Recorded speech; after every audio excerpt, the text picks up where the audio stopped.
things Camilla will lose the second William becomes king, and why people keep calling it Diana's long shadow. A royal twist no one can ignore. Before we dive in, go ahead and like, share, and subscribe because this one, it's layered. Imagine spending years building your place at the very top, only for everything to quietly shift the moment someone else takes the crown. No dramatic announcement, no public showdown, just change.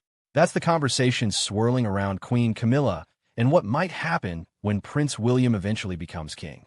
While nothing is officially confirmed, royal watchers, historians, and insiders have been connecting dots, and what they're seeing is fascinating. Because this isn't just about titles. It's about legacy, loyalty, and a story that started decades ago with Princess Diana. So what exactly could change for Camilla? And why do people keep linking it back to Diana's enduring influence? Let's unpack it. When Prince William becomes king, it won't just be a new face on coins or stamps. The entire tone of the monarchy could shift.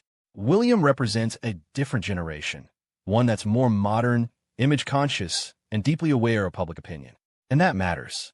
Because while King Charles has always supported Camilla, William's priorities may not be exactly the same. Think about it. Would he protect the same relationships? Would he maintain the same traditions? Or would he quietly reshape things to reflect his own values? Right now, Camilla holds the title of queen, a position that took years of careful public rebranding to achieve. When William becomes king, Camilla's role automatically changes. She would no longer be the queen consort of the reigning monarch. Instead, she would likely become Queen Dowager, a title that sounds grand, but comes with a very different level of influence. In simple terms, less power, less visibility, less say in royal affairs. And while that might sound like a natural transition, in royal terms, it's a big deal. Because titles aren't just words, they define access, authority, and relevance.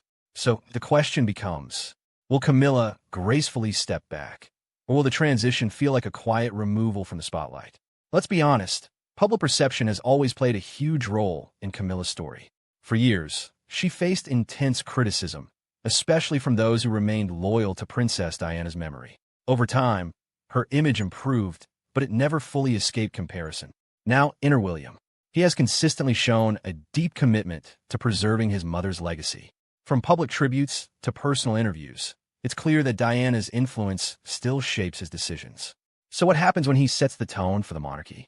It's possible that Diana's legacy could be emphasized more strongly.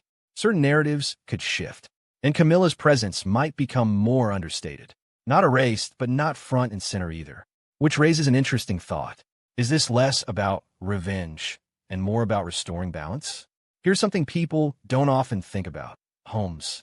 Royal residences aren't just places to live. They're symbols of status and hierarchy. Right now, Camilla enjoys access to some of the most prestigious royal properties. But when William becomes king, priorities may shift. William and Kate will need to establish their own central base as monarch and queen. That could mean reallocating residences or redefining who uses what. So where does that leave Camilla?